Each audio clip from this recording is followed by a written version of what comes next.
जय Hind everyone and welcome back. पिछले lecture में टाइप ए न्यूमेरिकल्स हमने सॉल्व कर लिए, जिसमें लेंस फॉर्मूला पे बेस्ड क्वेश्चन हमने किए थे, राइट। क्वेश्चन का टाइप हमें पता था, तो इसीलिए एप्लीकेशन उसे अप्लाई करना, उन फॉर्मूलाज को अप्लाई करना काफी आसान हो गया। टाइप बी क्वेश्चंस को, यानी कि मैग्निफिकेशंस पे बेस्ड क्वेश्चंस को हम लोग इस लेक्चर में कर रहे होंगे।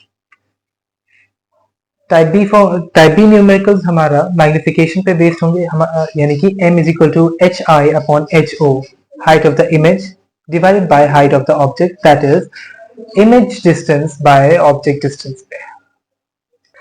चलिए फिर बिना देरी किए हुए स्टार्ट करते हैं। शुभ काम में नो दे। पहला सवाल, an object 6 centimetre tall is placed in front of a convex lens at a distance of 18 centimetre. ठीक है, तो ऑब्जेक्ट डिस्टेंस u हमें इसमें से मिल गया कितना, 6 centimetre minus 6 centimetre in front of a convex lens at a distance of 16 centimetre. Sorry, ये 6 centimetre object distance नहीं है, ऑब्जेक्ट डिस्टेंस कितना है, 18 सेंटीमीटर। 6 सेंटीमीटर क्या है, उसका हाइट है, यानी एच ओ हमें मिल गया प्लस 6 सेंटीमीटर, u मिल गया minus 18 centimetre. If the image is formed at a distance of 9 centimetre, image कितनी डिस्टेंस पे है, 9 सेंटीमीटर पे। On the other side of the lens, यानी कि इमेज डिस्टेंस हमें क्या में मेजर करना है, पॉजिटिव में मेजर करना है, और इमेज की जो लंबाई है वो नेगेटिव होगी, क्योंकि ऑब्जेक्ट के दूसरे साइड में रियल इमेजेस बनते हैं, और रियल इमेजेस हमेशा इन्वर्टेड होते हैं, और इन्वर्टेड इमेजेस क्योंकि वाई डैश एक्सिस पे होते हैं, इसीलिए उनके लेंथ को, उनके हाइट को हमेशा नेगेटिव में मेजर किया जाता है। तो हमें हाइट ऑफ द इमेज पता करना है। ये डायग्राम बना देते हैं। ए बी, ऑब्जेक्ट का length, object distance 18 centimetre, image distance हमें दिया हुआ है 9 सेंटीमीटर। फॉर्मूला कौन सा अप्लाई होगा, मैग्निफिकेशन का फॉर्मूला अप्लाई करेंगे इसमें। चलिए, ऑब्जेक्ट जो इन्फॉर्मेशन दिया हुआ है उसको एक साथ लिख ले, ताकि क्वेश्चंस में हमें कंफ्यूजन ना हो, उलझ के ना रह जाए। ये एक तरीका, ये एक बहुत सही तरीका होता है सवाल बनाने का। पता क्या करना है, उसको अच्छे से लिख लीजिए। टू फाइंड, हमें पता करना है इमेज का height, height of the image H I. Nature of the image भी पता करना है। तो नेचर ऑफ द इमेज हमें ऑलरेडी पता चल गया है कि अगर ऑपोजिट साइड में बन रहा है तो वो रियल एंड इन्वर्टेड होगा। फॉर्मूला है m is equal to H I upon H O, that is equal to v upon u। H I हमें दिया हुआ नहीं है, हमें पता करना है। तो आप इस फॉर्मूला को इस तरह से अप्लाई करें। m भी नहीं दिया हुआ, तो m का कोई काम नहीं है, उस m को साइड हटा दीजिए। आप यहाँ पे क्रॉस मल्टीप्लीकेशन करेंगे, जो वेरिएबल है h2, यानी कि हाइट ऑफ द इमेज, आपको पता करना है। आप h2 को एक तरफ ले आए, और क्रॉस मल्टीप्लिकेशन बाद आपके पास कुछ इस तरीके का चीज बचता है, h2 is equal to v into h1 divided by u, that is h2 is equal to 9।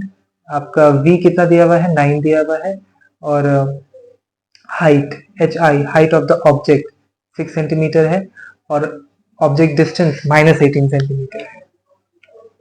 Cancel out करेंगे तो 9 2 का 18 होता है, और 2 3 का 6 हो जाता है। तो h2 is equal to 6 by minus 2, that is equal to minus 3 centimetre. तो हाई इमेज हाइट हो गया 3 सेंटीमीटर, और रियल एंड इन्वर्टेड इमेज बन रहा है। माइनस साइन क्या बता रहा है, दो चीजें होती है, दो कंपोनेंट्स है मैग्निफिकेशन में। पहला कंपोनेंट उसका साइन, ध्यान से देखिए। मैग्निफिकेशन के सवाल जब भी हम लोग करते हैं तो उसमें जो आंसर आता है उसमें दो कंपोनेंट्स होते हैं, एक नंबर और एक उसका साइन। साइन रिप्रेजेंट करता है कि इमेज जो है वो इन्वर्टेड है कि इरेक्ट है। इरेक्ट इमेज होगा तो हमेशा परपेंडिकुलर ऊपर की तरफ होगा, तो उसका जो हाइट है वो हमेशा पॉजिटिव होगा। जबकि अगर एक इमेज नेगेटिव होगा, सॉरी, अगर एक इमेज रियल एंड इन्वर्टेड होगा तो वो माइनस होगा। तो यहाँ पे रियल एंड इन्वर्टेड इमेज बन रहा है, दैट्स व्हाई इट्स -3 माइनस। और 3 क्यों, क्योंकि 3 1 से न्यूमेरिकल वैल्यू 3 का 1 से ज्यादा है, इसका मतलब ये कि इमेज का साइज ऑब्जेक्ट के साइज से ज्यादा है। कितना ज्यादा है? 3 गुना ज्यादा है। So this is what we can conclude from magnification. दो चीजें हमें पता चलती हैं, ऑब्जेक्ट का साइज भी पता चलता है, ऑब्जेक्ट का नेचर भी पता चलता है, और ऑब्जेक्ट कितना कितना बड़ा बना है साइज में, कंपैरिजन भी पता चल जाता है। और भी बहुत सारी चीजें हैं जो हम लोग नए नए कॉन्सेप्ट्स लाइव लेक्चर्स में अपने करते जाएंगे, सीखते जाएंगे, क्वेश्चन सॉल्व करते के साथ थ्योरी पढ़ते हुए, ठीक है। क्योंकि ये रिकॉर्डेड लेक्चर्स टाइम बाउंडेड होते हैं, इसीलिए हमें to the point exact crux चीजें पता करनी होती है। चलिए अगला सवाल, सेकंड क्वेश्चन, और ये टाइप बी का आखिरी सवाल होगा, उसके बाद हम लोग टाइप सी क्वेश्चन की तरफ बढ़ेंगे। ऑब्जेक्ट है 10 सेंटीमीटर टॉल है, कॉन्वेक्स लेंस है जिसका डिस्टेंस, हाँ कॉन्वेक्स लेंस है जिसका डिस्टेंस, ऑब्जेक्ट का डिस्टेंस है 30 सेंटीमीटर, -30 सेंटीमीटर लिखेंगे, राइट। ऑलराइट, आगे बढ़ते हैं। आपका इमेज डिस्टेंस आपको कितना दिया हुआ है? The image is from the distance of 5 centimetre, तो 5 सेंटीमीटर पॉजिटिव में होने वाला है। आपको इमेज का हाइट पता करना है। फिर से वही फॉर्मूला अप्लाई होगा, m is equal to H I upon H O is equal to V upon U. सारे वैल्यूज को एक जगह लिख लीजिए, पता जो करना है उसको एक जगह लिख लीजिए, फॉर्मूला जो यूज करना है वो लिख लिया हमने। सॉल्यूशन कुछ इस तरीके से करेंगे, पिछले सवाल की तरह ही ये सवाल भी है। क्रॉस मल्टीप्लीकेशन करने के बाद हमारा एक्सप्रेशन कुछ इस तरीके का दिखेगा, h2 is equal to v into h1 divided by u। Value substitute करते हैं तो h1 का जो वैल्यू है, h1 का वैल्यू आपका कितना दिया हुआ है? ऑब्जेक्ट के हाइट का वैल्यू आपका है 10 सेंटीमीटर पॉजिटिव में, राइट। तो 10 multiplied by 5 divided by -30, 10 multiplied by 5 divided by -30, इसको कैंसिल आउट करेंगे, कैलकुलेट करेंगे तो जवाब आ जाएगा h2 is equal to 5 by -3 centimetre, that is equal to decimal value आपका 1.6 -1.6 सेंटीमीटर इमेज का हाइट आ गया। अगेन न्यूमेरिकल वैल्यू 1.67 1 से ज्यादा है, इसका मतलब ऑब्जेक्ट जो है वो मैग्नीफाइड है। न्यूमेरिकल वैल्यू 1.67 का मतलब ये है कि ऑब्जेक्ट के साइज से बड़ा बन रहा है। नेगेटिव साइन का मतलब है कि रियल एंड इन्वर्टेड बन रहा है। आई होप ये चीजें समझ में आई होंगी आपको।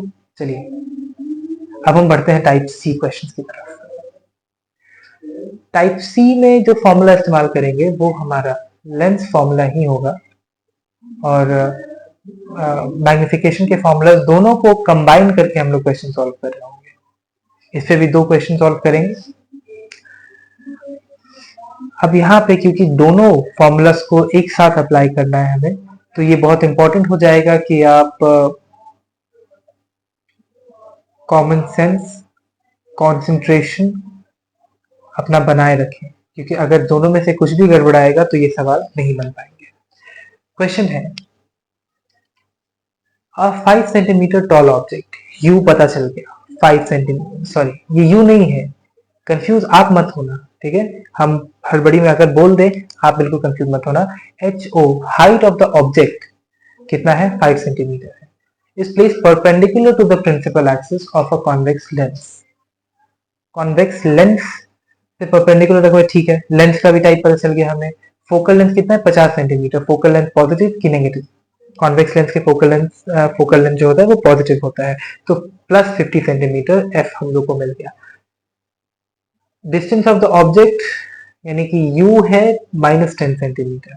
Find the nature, position and size of the image, also find this magnification. ठीक है, सॉल्व करते हैं। सबसे पहले आपको डेटा के हिसाब से एक रे डायग्राम बनाना है। रे डायग्राम बना लेते हैं। रे डायग्राम कुछ इस तरीके का दिखेगा। आपका फोकल लेंथ अगर 50 सेंटीमीटर है, ऑब्जेक्ट डिस्टेंस 10 है, यानी कि ऑब्जेक्ट जो है वो f1 और ऑप्टिकल सेंटर के बीच में कहीं रखा हुआ है, राइट, ए बी। उसका हाइट 5 सेंटीमीटर है। फोकल लेंथ कितना है? 50 सेंटीमीटर। और क्या दिया हुआ है आपको? The distance. डिस्टेंस ठीक है। अब आपके पास ये सारी जानकारी आ गई है, क्योंकि आप रेडी हैं सवाल बनाने के लिए। इमेज डिस्टेंस पता करना है, इमेज का नेचर आपको ऑलरेडी पता चल गया, क्योंकि एफ और ओ के बीच में ऑब्जेक्ट रखा है तो इमेज हमेशा वर्चुअल एंड इरेक्ट बनेगा। तो नेचर पता चल गया। पहला फॉर्मूला हमें अप्लाई करना है लेंथ फॉर्मूला, उससे हमें क्या मिल जाएगा, उससे हमें इमेज डिस्टेंस मिल जाएगा। जैसे इमेज डिस्टेंस मिल गया, हम मैग्निफिकेशन पता कर पाएंगे क्योंकि हमें u ऑलरेडी पता है। Object height h1 is equal to 5 centimeter, focal length f 5 centimeter, object distance u is equal to 10 centimeter। Minus में पता करना है image position, height of the image and nature of the image.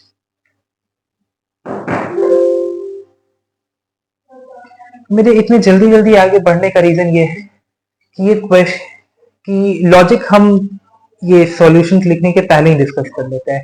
Calculations करना easy है, वो आपका काम है। कैलकुलेशंस भी अगर हम आपके लिए कर दे बोल बोल के बता के, तो बहुत सारे लोग जो यहाँ पे डायलॉग सुनने के लिए आए हैं, मूवीज के रूप पे देख रहे होते हैं वीडियो लेक्चर्स, उनके लिए और आसान हो जाएगा काम। तो हम चाहते हैं कि आप एक्टिव पार्टिसिपेशन करें, एक्टिवली पार्टिसिपेट करें वीडियो में, पॉज करें और सॉल्व करें क्वेश्चन को, राइट।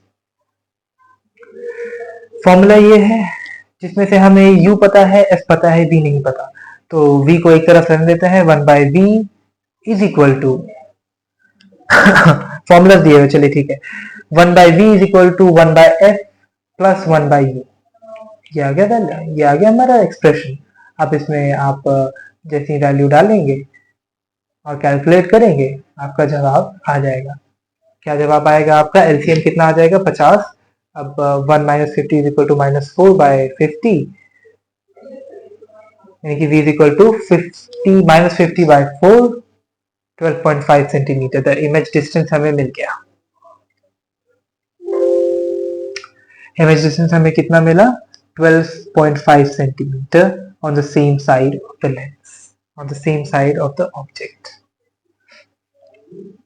अब मैग्निफिकेशन पता करिए। m is equal to, by substituting the values, m is equal to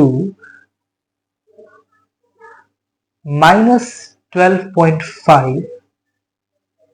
m पता करना है ना हमें पता क्या करना है, मैग्निफिकेशन पता, ऑल्सो मैग्निफिकेशन भी पता करना है। चलिए, तो m का वैल्यू अगर पता करना है तो आप वो डाल दीजिए, -12.5 डिवाइडेड बाय -10। अब माइनस से माइनस कैंसिल हो जाएगा, डेसिमल हटाएंगे, एक जीरो नीचे जाएगा, कैलकुलेट करेंगे, आपका जवाब आ जाएगा। हाइट पता करना है इमेज का, तो हाइट कैसे पता करेंगे? हाइट बस वैल्यू क्रॉस मल्टीप्लिकेशन करके, वैल्यूज को सब्स्टिट्यूट करके कैलकुलेट करिए। 5 टू द 10, अभी माइनस साइन को इग्नोर करते हैं थोड़ी के लिए, ठीक है। अब h2 is equal to minus 12.5 divided by -2, which is equal to, after calculating, 6.25 centimetre, क्योंकि 6.25 इंटू 2 आपका 12.5 हो जाता है, राइट। माइनस से माइनस कैंसिल हो गया, इसीलिए प्लस में आ रहा है वैल्यू।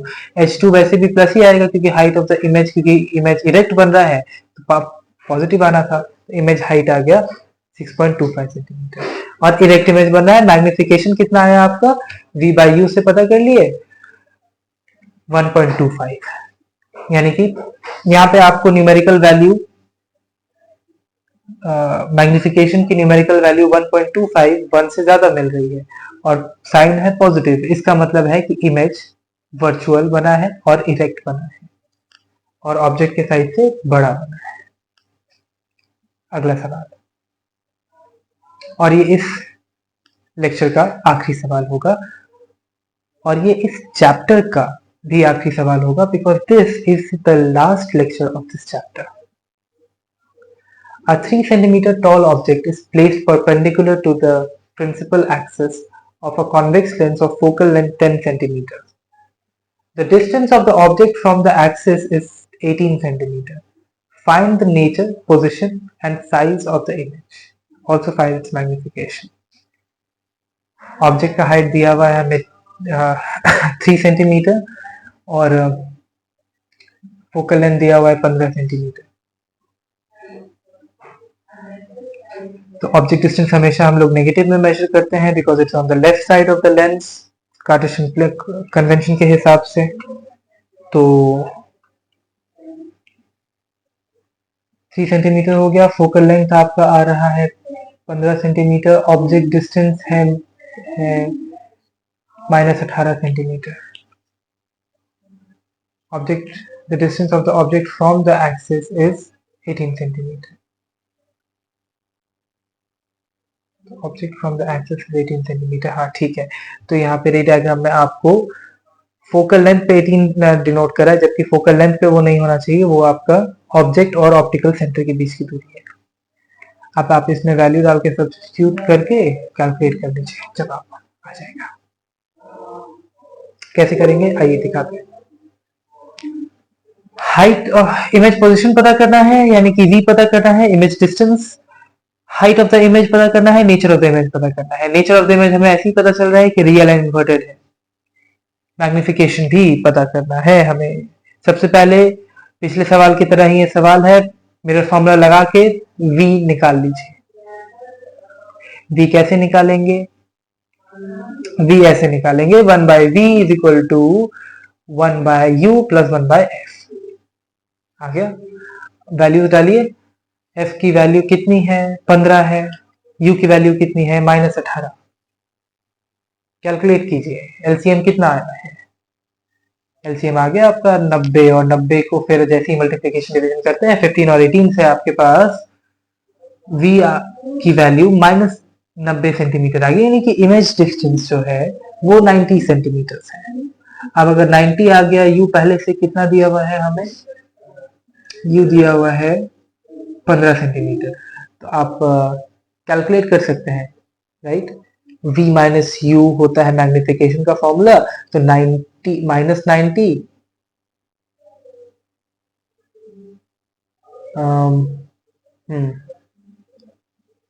द इमेज फॉर्म्ड, ये एक टाइपिंग एरर है, सॉरी, क्योंकि इमेज डिस्टेंस यहाँ पे नेगेटिव नहीं होना चाहिए, पॉजिटिव होना चाहिए, क्योंकि एक रियल इमेज बन रहा है और इमेज राइट साइड में बन रहा है।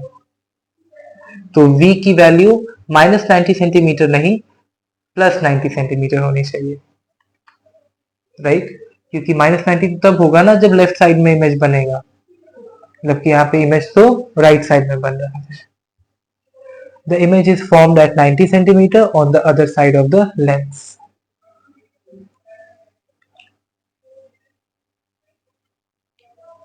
अब m का वैल्यू, अब आपको हाइट पता करना है, तो क्रॉस मल्टीप्लिकेशन करके h2 is equal to v into h1 divide by u।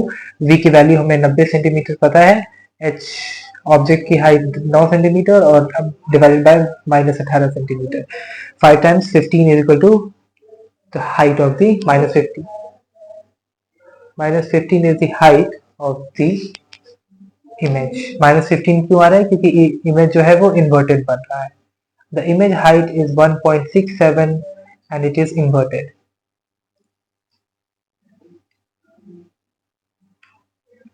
Magnification is -5।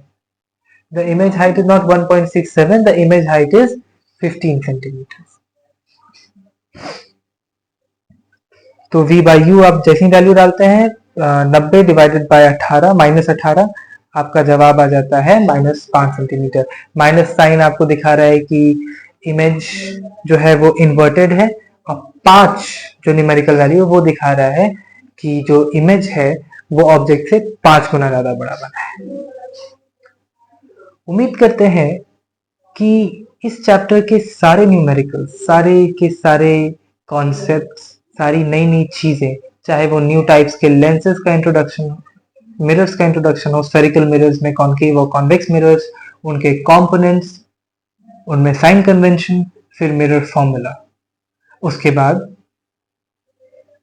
Lenses के बारे में हमने सीखा, उनका कंस्ट्रक्शन, उनके कंपोनेंट्स, लेंसेज में sign convention, lens formula, magnification lens और मिरर्स दोनों के लिए एप्लीकेबल होता है, और refraction, right?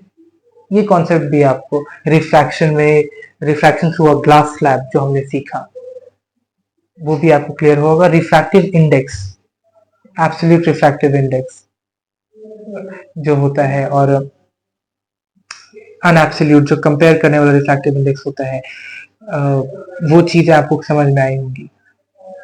Refractive index, lenses, mirrors, रे डायग्राम्स और उन पे बेस्ड न्यूमेरिकल्स। हम स्पेशल सेशंस और लेने वाले हैं, और भी वीडियोस आएंगे जिसमें क्विज फॉर्मेट में कॉम्पिटिटिव एग्जाम जैसे कि एनटीएससी में पूछे जाने वाले एमसीक्यूज क्वेश्चन वो रिफ्रैक्टिव इंडेक्स पे भी बेस्ड होंगे, फॉर्मूलाज, लेंस फार्मूला और मिरर फार्मूलाज पे, मैग्निफिकेशन पे बेस्ड न्यूमेरिकल्स और सॉल्व करेंगे हम लोग क्विज फॉर्मेट में, ताकि ये चैप्टर हमें पूरी तरीके से थ्योरी पार्ट में भी और एप्लीकेशन फॉर्म में भी क्लियर हो जाए। उम्मीद करते हैं कि सारी चीजें आपको समझ आई होंगी, इस चैप्टर को सीखकर मजा आया होगा, और क्लास 10th के इस जर्नी का हमारा शुरुआत काफी एक्साइटिंग और जोश भरा रहा। अब नेक्स्ट चैप्टर में हम human I and the colourful world, जो फिजिक्स का दूसरा चैप्टर है, उसको सीखेंगे, और भी बाकी सब्जेक्ट्स हैं उनको भी कवर करना है। उम्मीद करते हैं कि ये साल आपके लिए काफी एक्साइटिंग और काफी रोमांचक होगा। जय हिंद, थैंक यू।